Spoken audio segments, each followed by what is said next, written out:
pledge allegiance to the flag of the United States of America and to the republic for which it stands, one nation, under God, indivisible, with liberty and justice for all.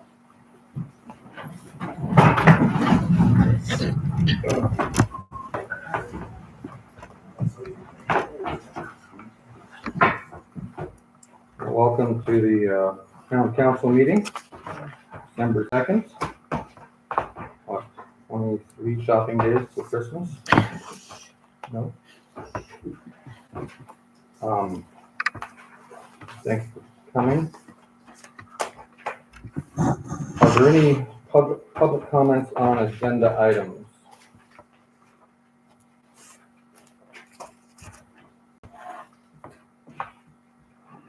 All right, you have the minutes in your packets. Any comments or concerns on the minutes? I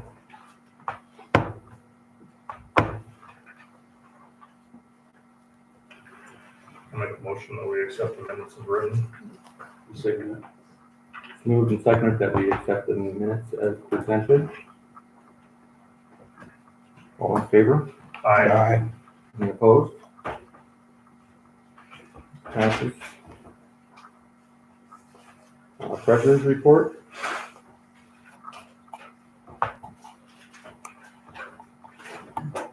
I'll make a motion that we accept the treasurer's report as written. Moved and seconded to accept the treasurer's report as presented. All in favor? Aye. All opposed? And claims and payroll. I move that we accept claims and payroll as presented. I'll second. Moved and seconded that we accept claims and payroll as presented. All in favor? Aye. Any opposed?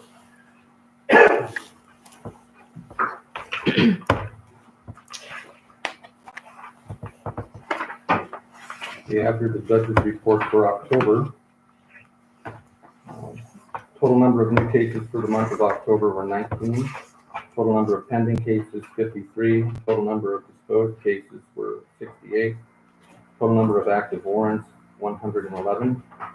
Funds paid to the town claims for October were $6,358.73. Presented by Judge Thomas Collins.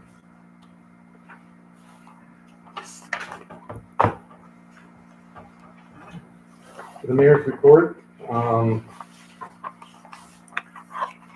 We've put out some bids or contract for bids for the HB 355 grant for the road projects on Johnson and Blake Street. We'll be getting those bids back on the 13th and sending a contract before the end of the month. And those projects will be started as soon as we can start them next spring. The rehab on the fire station is planned to begin next week. I got a message from the contractor today, and he was going to start today, but something came up at home, and he's going to start next week. Waiting on our engineer to know the next step in the new well north of town.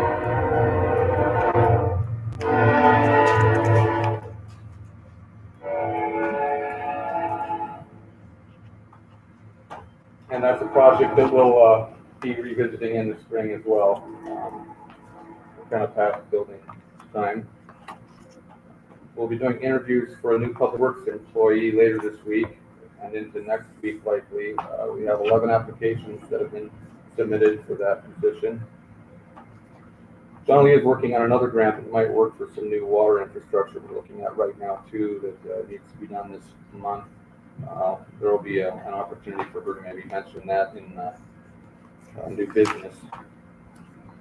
I want to thank you all who participated and attended the Parade of Lights. I wasn't able to be here, but I heard it was a good experience. Did they get the street swept? Did they? Okay. They did something, they did something. Yeah. Good. The state was gonna sweep Highway 200, so. And there will be a public hearing on the Llewellyn Street subdivision in January, later January. Meanwhile, we're working with Great West Engineering to look into the impacts and develop a staff report for that proposed project.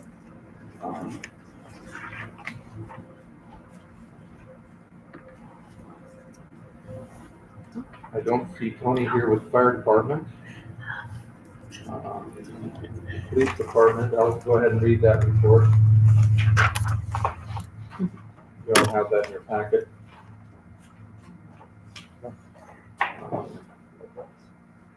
So for the month of November, calls for service were 34 full-time, 1 by the reserves, total of 35. Arrests made were 3 by full-time, 1 by reserves, a total of 4. Criminal and traffic citations written and written warnings were 71 by full-time, 11 by reserves, 82 total. Citizen contacts were 10. Business bar checks were 21, 2 by reserve, making 23. Resident checks were 12. Other agency assists were 14, 2 to full-time, 1 to reserve, making 15. Reserve officer training hours were 2. Reserve officer volunteer and uniform hours, 8. Reserve officer hours, 21, including grant hours.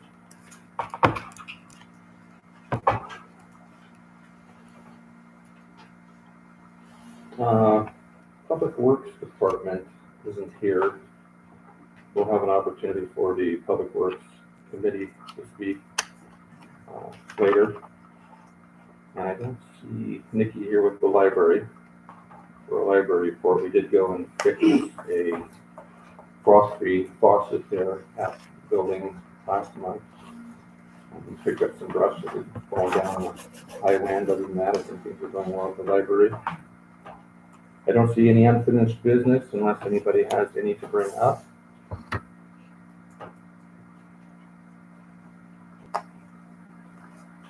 Okay, let's move on to new business. Proposal of an ordinance on restricting certain businesses. I believe this discussion here has been just the thought of looking at any businesses that might bring some kind of indecency into the community and looking at different ordinances that other small towns or big towns for that matter have available, and we're kind of looking into that. Mr. Ressler has been doing some research into that. Do you have anything you want to add to that at this point, or is that something that you continue to research? I think that I am compiling some paperwork on some of those types of businesses and whatnot, and I'd like to complete that work in entirety, and so everyone on the council can have copies of that. I didn't get copies made up for everyone, but I'll continue to work on that. I think it's something that we want to get ahead of.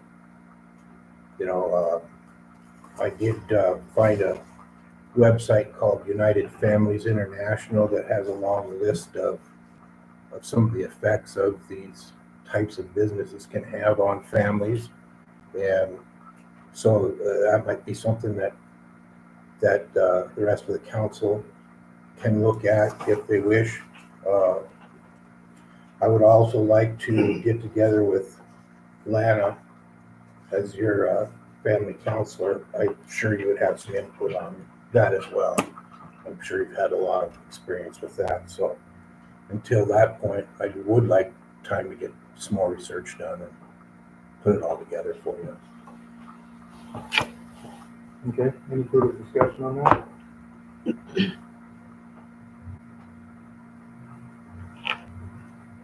All right, we'll move on. Grants is in new business. John Lee, do you want to share anything about the grant we're looking at right now? It's called economic justice, I think is what it was. And you can there's 3 tiers, the choices. The one is just like for planning, and that's $150,000. And then the next 2 are for a big project and then a bigger project, $250,000 or $350,000. I wrote to the people that are working with it, and they said, well, I asked them, would replacing the water lines in town be a project that we could do? And he says, yes, the biggest challenge would be we need to have community involvement. So if you guys have any ideas on how to get community involvement in water lines or another project that would give us, that we need in town that would give community involvement. Get ideas. Did they give you an idea of what depth of involvement? No, not really. That was kind of a complicated thing when we were looking at that. Sounds How do like you get community involvement unless you get out shovels and picks and Were they doing something like with the pool, where they're raising money, showing, hey, we're fundraising for this particular thing, we're involved, we're excited, Yeah, can you help us? is it a match or is it a full fund? I don't remember reading anywhere about a match. Like, need to read again, but Yeah. And it could be involvement.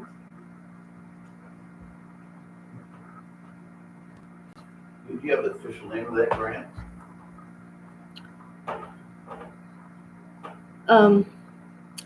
no, but I can get it for you. I think it says it was economic justice, something, so. I can get it for you though. Afterwards. She has my address. It's on my desk, or easy to find on my desk, so I can get it for you after this.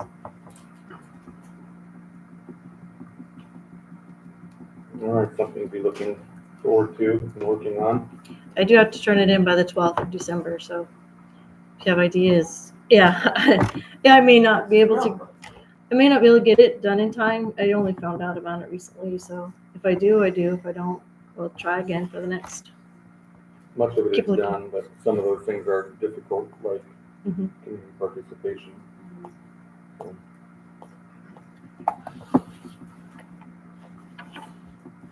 All right, and also then on new business, appointment of Kurt Alexander to the planning board. That is Kurt with a C. Kurt, thank you for your willingness to step into the planning board. That appointment, should we vote to appoint him, would begin January 1st, and it would be a 2-year appointment, ending December 31st, 2026. So if you are still willing to step into that, I would take a motion to accept Kurt's willingness to step into that appointment. I move that we appoint Craig Alexander to the planning board. I'll second. Moved and seconded that we accept Kurt's appointment to the planning board. All in favor?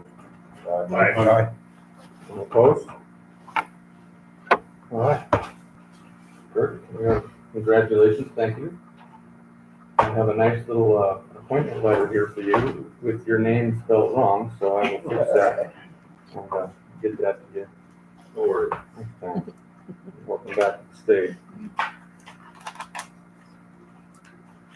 Committee reports, administration committee. If you have anything from the administration committee, public works committee, any reports? We met briefly on the 21st and talked about the vacancy in the public works department. Very short meeting. And the public works committee will also be involved in the process of hiring a new public works operators. So you guys will, I'll be letting you know exactly what time we have those interviews and such.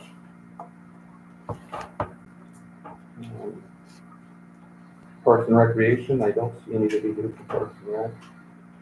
I did actually contact the school and talked to their shop teacher and had a good reception from him about just different ideas about possibly replacing our horses on the greenway with silhouette type horses and floating some ideas. And he was very positive about maybe getting the senior class project involved in that in the next coming years. Maybe every senior class potentially doing a horse until we have a herd. And there are some ideas on that. We're still doing research into the structure of them, but it was a positive discussion. And the Parks and Recreation Committee is still working on that as well.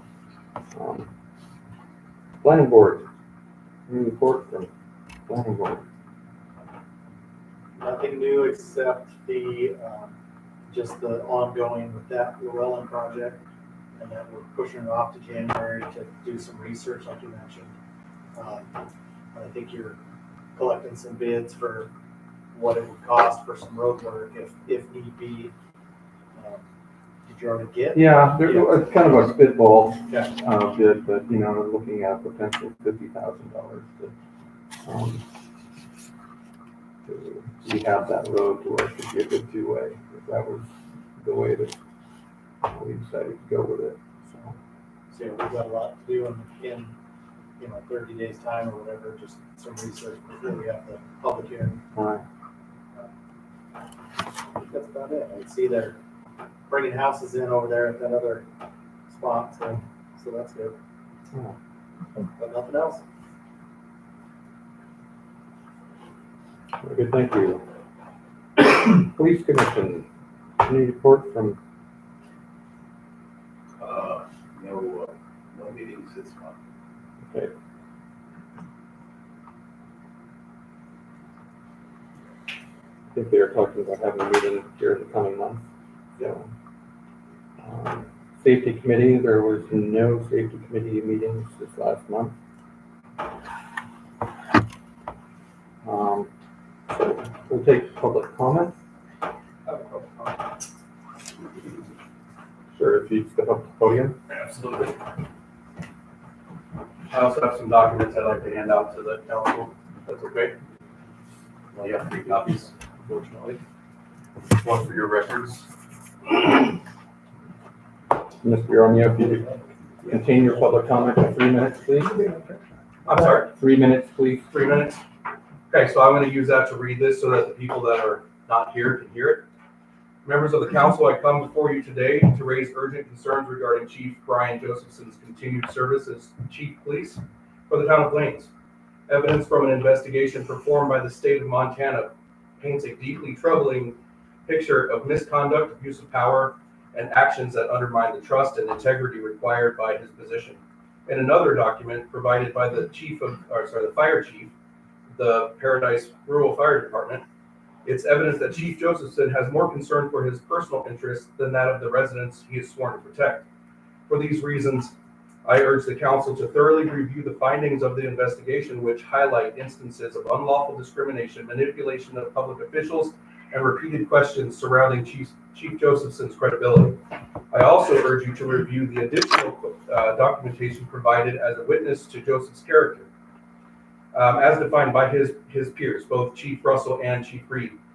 It's a communication between chiefs, and in this documentation, it's clear that Chief Josephson risked the lives of citizens by ordering first responder off-site because he quote-unquote flipped off the police officers 2 weeks prior. While the actions of the first responder may be unprofessional, it is constitutionally protected activity. And more importantly, the police chief put the lives of citizens at risk by ordering Chief Reed to remove the first responder from his duties of saving lives to fulfill a personal vendetta against the individual. Chief Josephson's actions through his own unlawful and dishonest behavior has met the requirements of the Supreme Court, Brady versus Massachusetts and Giglio versus United States, 405 U.S. 150 and 154 from 1972. It's a mandate. And in light of the documented evidence by the state of Montana, his dishonesty to officials, misconduct while performing his duties, and lack of integrity, the Supreme Court mandate demands that a Giglio letter be issued to the chief by the town of Plains and placed on prosecutors' do not call list. This action shall be uncontested as the evidence was provided and recorded by the state of Montana investigators. Any attempt to refuse the Supreme Court demand opens the town of Plains to additional litigation and loss of more tax dollars, and places undue burdens on the town of Plains. This issue does not go away no matter how much you might want it to. It happened. It happened at the state level. It's with regret that I must bring to light the injustice that has been served upon the town of Plains by its own chief of police, but it's the public's belief that the reputation of both law enforcement and the town of Plains judicial system is at stake. The credibility of the judicial system rests on the foundation that public servants are truthful with integrity that is beyond reproach. This is even more expected by the head of law enforcement. His position demands values that accurately reflect the views of his superiors, the town that he protects, and the residents that he serves. I respectfully request the council take decisive action to restore confidence in our police department by holding Chief Josephson accountable for his action and address these serious concerns without delay. The people of Plains deserve leadership that they can trust. In addition to that, I have also provided the council a copy of the state investigation that states that Chief Josephson has lied, that he has duped his other officials, public officials, and that his credibility is questionable. That in itself. Mr. Armia, your time is up. Thank you. This is actually not the proper forum for this type of litigation. I'm sorry? This is not the proper forum for this, but I'm sorry, Thank you but for sharing. your attorney actually told me Your to time is come up. here and petition you for this. You thank should you. step down too, Mayor. Is there any other public comment? Yes, sir. Yes, sir. Rick Henry, Clark River Radio. We've got to remember that some of this stuff might be Can going you on. step up to the mic, sir? Well, yes, sir, I sure will.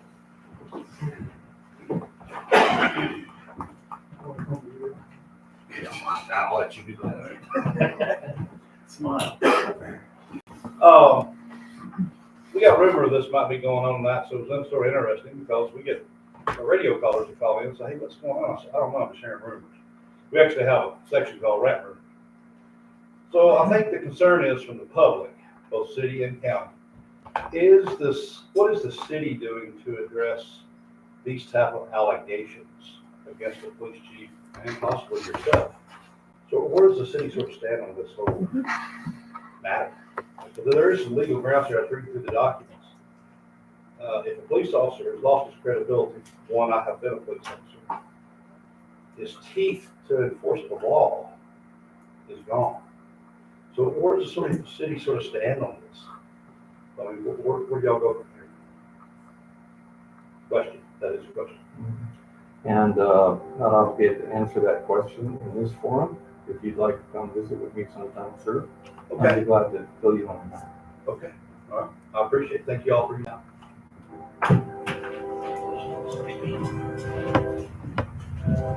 Any other public comment?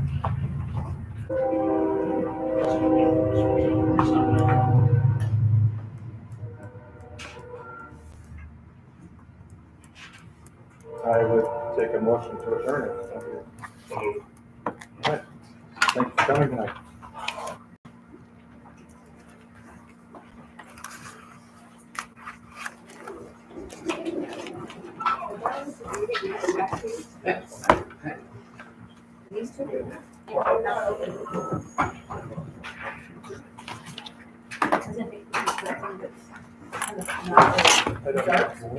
Wednesday, so I'll try to get down. You have, who I need to call to get on She made that for the minute. You could just call for the Letters. Here's our card. I have a card there too. Okay, I'll grab one.